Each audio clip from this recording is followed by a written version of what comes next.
The Denver Broncos just got the news we've all been waiting for. Right before watching the Kansas City Chiefs play in another Super Bowl, we now know their dynasty is starting to fade.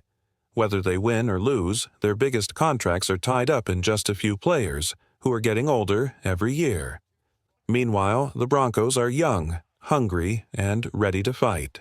And that energy will push us into next season stronger than ever. Nick Bonito explained it perfectly, and we're going to break it all down right here. Now, we all know the past few years in Denver have been rough. Almost a decade without making the playoffs. How did that even happen? Nick Bonito recently sat down with Ryan Clark and shared a story that was both shocking and inspiring. It showed just how bad things got, but also how far we've come. Bonito talked about his rookie season in Denver during the Nathaniel Hackett era. And if you thought you knew how bad it was, just wait until you hear this. He said that halfway through the season, players were already talking about vacation plans. Cancun on 3. Can you believe that? Not even halfway through the season, and guys were already thinking about the offseason instead of winning games. But things have changed. Bonito made it clear, this team has no quit. Look at how we started this season. We were 0-2 after tough losses to the Steelers and Seahawks. Then we had to face an undefeated Tampa Bay Buccaneers team that had just beaten the Detroit Lions, one of the favorites to make the Super Bowl. Even with all that, the Broncos kept fighting. And if this young, determined team was able to turn things around this season, just imagine what they'll do next year. With more experience in Sean Payton's system and more confidence in their game, this team is only going to get better. Next season is going to be something special. The Broncos could have given up early in the season, but they didn't. Instead, they fought hard, went on a tough 2-game road trip on the East Coast, and turned things around. And now, after nearly a decade, the playoff drought is over. At the start of the season, things looked rough. After losing to the Seahawks, many people thought that was a must-win game for the Broncos to have a shot at the playoffs. The team also had one of the toughest schedules, and the Chargers performed way better than expected. That meant 3 playoff-level teams in our division. But somehow, the Broncos still found a way to make it to the postseason. What makes this even crazier? The Broncos were the second youngest team in the entire NFL. Only the Packers were slightly younger, by just a few months on average. And next year, this young team is only going to get better. Think about it. Troy Franklin will have a year of NFL experience under his belt. Marvin Mims will be more confident and comfortable on the field. Riley Moss will step up in his second year as a starter. Jonah Ellis and Devin V will improve even more. And who knows what smart moves the Broncos will make in free agency. If they were able to pull this off while dealing with the biggest dead cap hit in NFL history from Russell Wilson's contract, just imagine what they can do next season. This is a young, talented team, and they're sticking together. There aren't any key free agents the Broncos are at risk of losing. Meanwhile, teams like the Lions have a long list of players they might not be able to keep. The future is looking bright for the Broncos.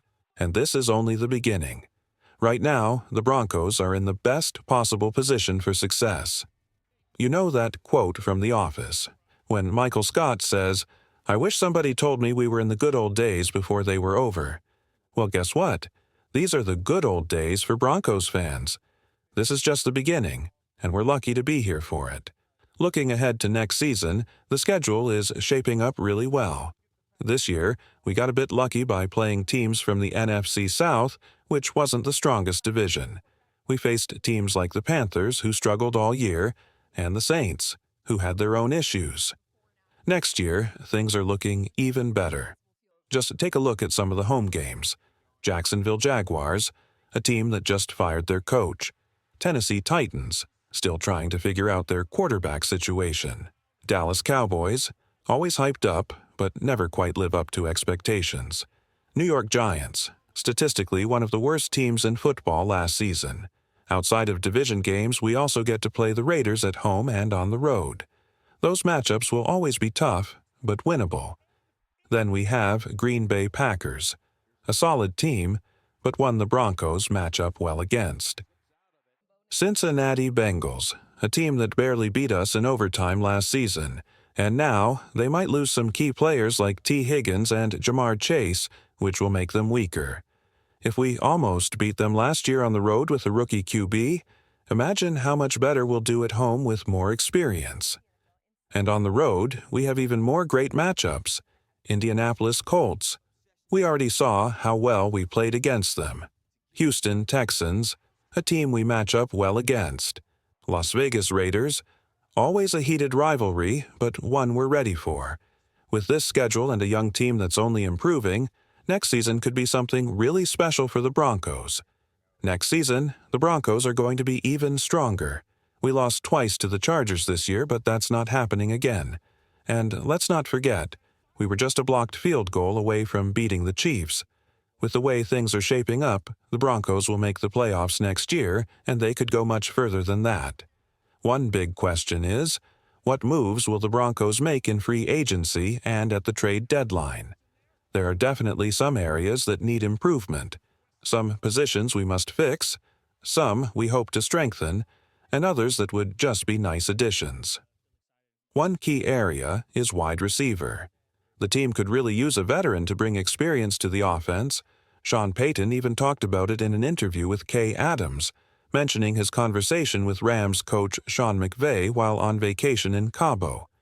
There have been rumors about whether the Broncos might make a move for a star receiver like Cooper Kupp.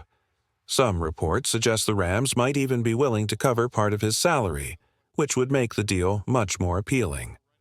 Regardless of what happens in free agency, one thing is clear: the culture in Denver has completely changed.